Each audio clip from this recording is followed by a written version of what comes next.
हर हर महादेव। नमस्कार। मेरे YouTube channel श्रद्धा में आप सभी लोगों का हार्दिक स्वागत है।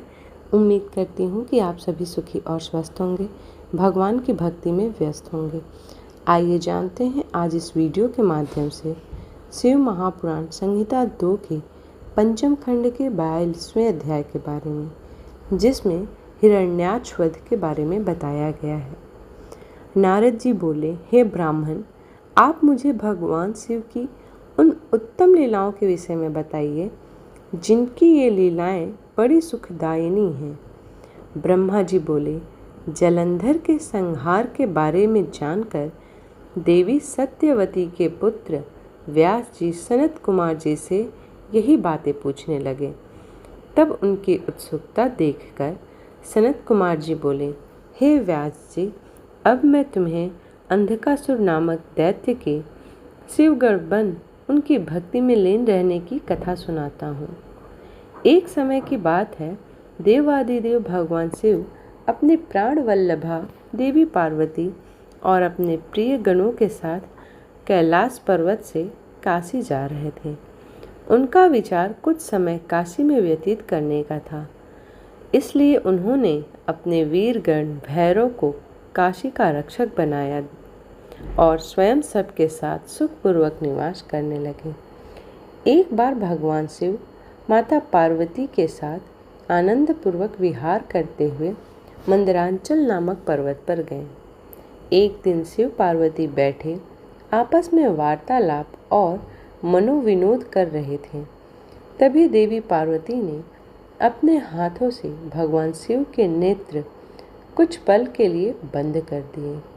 भगवान शिव के नेत्र बंद होते ही चारों ओर भयानक अंधकार छा गया। उसी समय भगवान शिव के माथे से पसीने की कुछ बूंद निकली। जैसे ही वे बूंदें धरती पर गिरी, तुरंत एक जटाधारी काला विकृत डरावना राक्षस वहां उत्पन्न हो गया और वह जोर जोर से हंसने लगा। उसकी भयानक आवाज़ सुनकर देवी पार्वती एकदम चौंक गईं कि एकाएक उनके सामने यह भयानक जीव कहाँ से प्रकट हो गया। तब देवी पार्वती ने भगवान शिव से पूछा, हे स्वामी, यह भयानक पुरुष कौन है? यह सुनकर भगवान शिव मुस्कुराते हुए बोले, हे देवी, यह आपका पुत्र है। जब आपने मेरी आंखें बंद की, उस समय मेरे माथे से कुछ पसीने की बूंदें गिरी।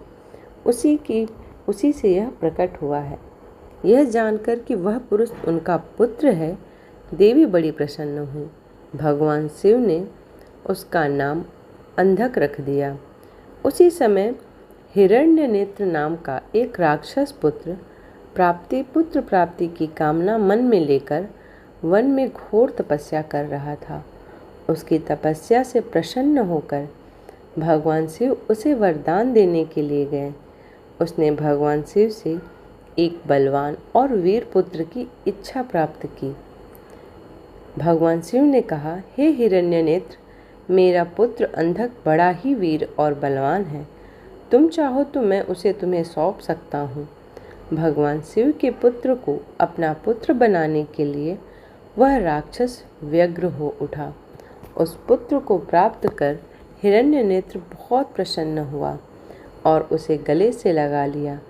भगवान शिव पुत्र अंधक को हिरण्यनेत्र को सौंपकर अपने धाम को चले गए। हिरण्यनेत्र अपने प्रिय पुत्र अंधक को साथ लेकर अपने घर लौट आया और उसको बहुत लाड प्यार से पालने लगा।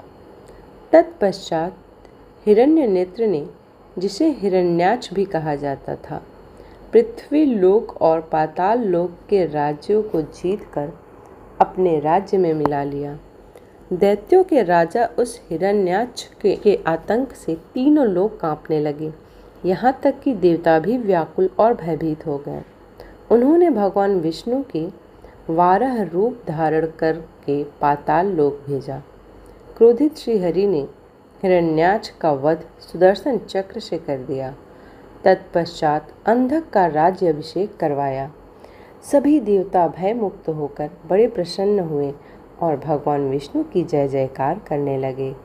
भगवान श्री हरि विष्णु के आशीर्वाद देकर अपने बैकुंठ धाम को चले गए। अपने भाई हिरण्याक्ष के वध का समाचार पाकर उसका भाई हिरण्यकश्यप क्रोधित हो उठा और उसने भगवान विष्णु से वैर बांध लिया। इस प्रकार शिव महापुराण संहिता 2 के पंचम खंड का 42वां अध्याय समाप्त होता है। उम्मीद करती हूँ कि आज की ये वीडियो आप लोगों को पसंद आई हो। वीडियो पसंद आई हो तो वीडियो को लाइक करें, शेयर करें और चैनल को सब्सक्राइब करें।